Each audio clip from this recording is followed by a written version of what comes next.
Hello everybody. Welcome.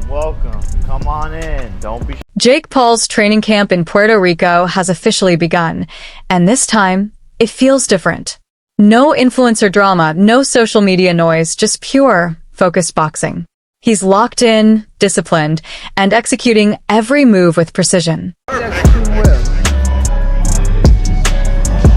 3, 4, 5, 6, 7, 8, 9, 10, 11, 12, 13, 14, 15, 16, 17, 18, 19. Jake is surrounded by his team, head coach Shane Mosley Jr., conditioning coach BJ Flores, and strength coach Julian Love.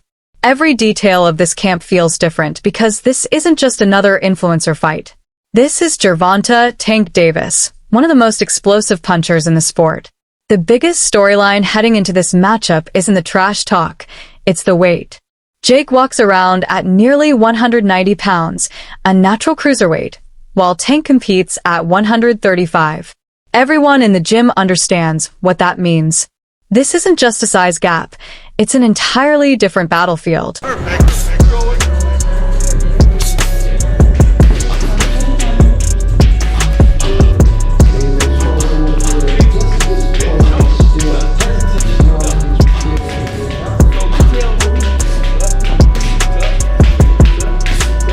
During one of their sessions, the team breaks it down clearly. Tank's got undeniable power, no question about that. But power doesn't always translate when you move up in weight. Jake has to use his size and strength to his advantage, make Tank feel every bit of that weight. He's been training to fight like the bigger man, leaning into clinches, using his forearms to control space, and pressing smaller sparring partners against the ropes.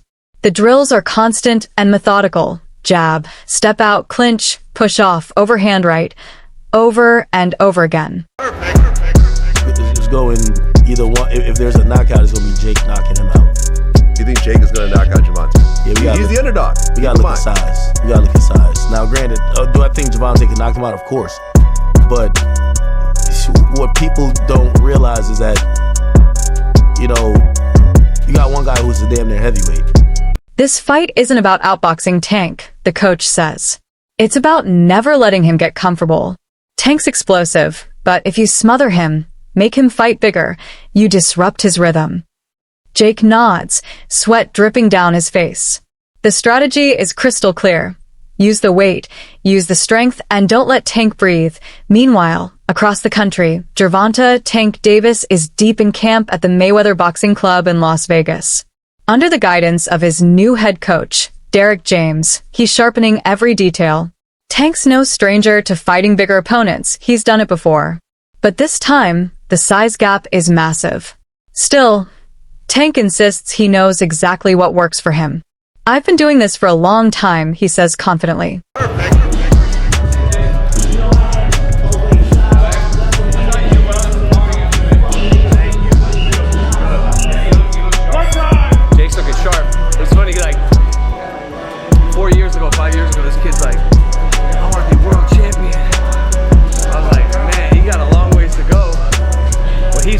Between pad rounds, Derrick tells him calmly, yeah, he's big, but he's slow.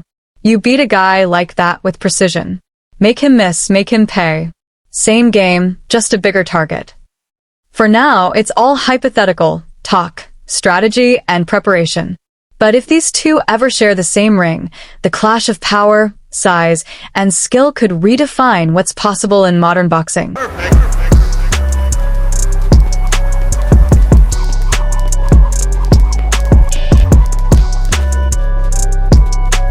Tank's power is on full display during sparring, dropping 160-pound partners with sharp, compact left hooks.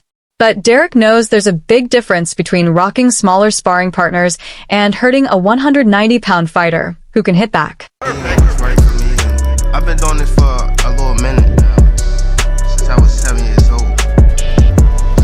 This is the first camp I can, enjoy myself. That's why Tank is focusing on speed, explosiveness, and pinpoint accuracy.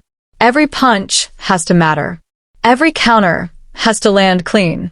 It's about precision over power, sharpness that can break through size and strength. Gervonta, I believe he spars people that are much heavier.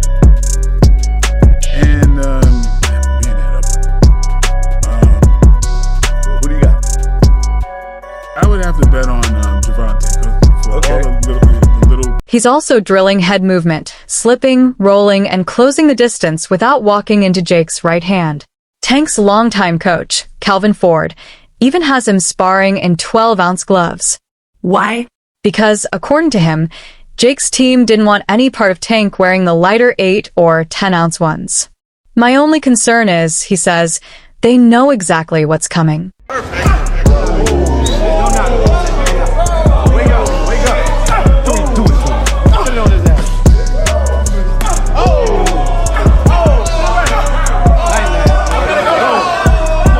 Tank is switching things up this time, not just training in Las Vegas, but also setting up a second camp in Washington, D.C. Why? In his own words, I made the decision to train in D.C. to get away from distractions, stay hungry, and keep that street energy alive. Vegas is for the lights. D.C. is for the grind. My only concern is, the gloves. You understand what I'm saying? Because we don't fight in 12-ounce gloves. We don't use 12-ounce gloves. That's training gloves. You know what I'm saying? I'm like, that's 2 pounds away from Jake. He fights in 10s. Tank fighting 8s. So he losing 4 ounces. So my thing is, I said, if they put Tank in 8s, put him in 10s. That makes the fight more interesting. You know what I'm saying? And we'll go from there because I understand. And I brought that question up to one of his hounds. They was, no, we don't want to be on this. It's supposed to be expedition. What? Now y'all want the wins and the loss. You know what I'm saying? All these restrictions, but you want to be great. Being great is really pushing the envelope. You know what I'm saying? Tank don't really care. So when I brought this up, he said, dang, facts. You know what I'm saying? So again, he can weigh the 10s and we weigh the 8s. Then we got to fight. Back in Puerto Rico, Jake is fully embracing his natural size advantage. His mornings start with brutal conditioning, tire flips, sled pushes, and heavy resistance runs. He's been putting in serious work, building power and endurance to make every pound count once fight night comes. I made the decision to train in DC because, I haven't been in the coldness in a minute. I haven't even trained in the coldness in a minute, so I feel as though this will help me. I'm from Baltimore, he's not from DC. That's what I learned. Jake Paul's trainers say that if Tank somehow survives the early rounds, the later ones will come down to pure strength. Jake isn't cutting weight. He's fueling up, building endurance through power and muscle.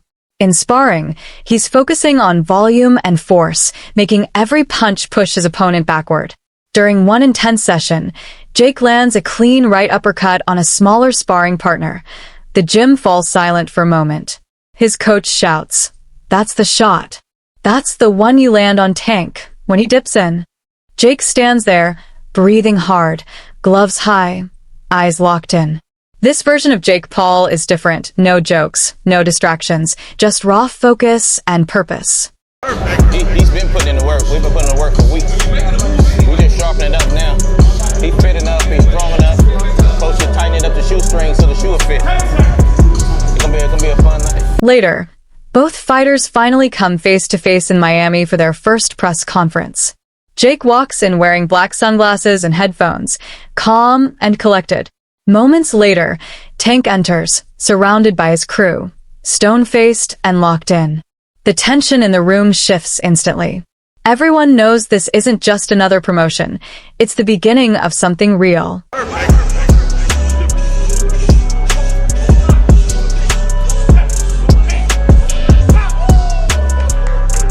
When the talking starts, it doesn't take long for things to heat up. The crowd erupts as tension fills the stage. Tank leans forward with a sly grin while Jake fires back without hesitation. Verbal shots fly from both sides. The respect is there, but so is the rivalry.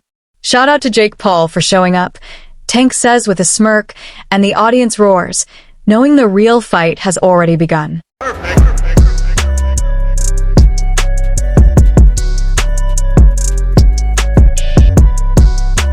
When it's time for the face-off, Tank steps forward, chin high and unblinking. Jake doesn't move an inch. Then, out of nowhere, Jake shoves him right back. Security rushes in as both teams explode, shouting across the stage while cameras flash in every direction. Chaos takes over. And in that moment, one question echoes through the arena. Who is the biggest star in boxing? New York, fucking press conference, fucking fly to Miami right after, fucking film 9 commercials, fucking meet with Ivanka Trump. And in that one moment, everyone realizes this isn't just hype anymore. After the press conference, Tank's camp wastes no time getting back to work. Derrick James knows exactly what's ahead. Yeah, he's heavier, Derrick says, but bigger targets have more openings. You don't beat a guy like that by overpowering him.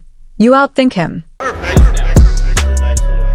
We need one of these for Gervonta. I feel like at some point you can call me out. I'll be like, that's me. Yeah. Hopefully I can read those tiny minds and he's gonna call me. Tank spends hours studying Jake's footage, analyzing his movement, right-hand setups, and timing. He's training to slip, counter, and explode in sharp, controlled bursts. His workouts now focus heavily on leg and core strength, packed with resistance drills and explosive sprints. Tank's power has always started from the ground up, and now he's making sure it flows through every punch. He's completely locked in. You know, Tank says quietly, I've got to be in there with him, and when I am, he'll feel the difference.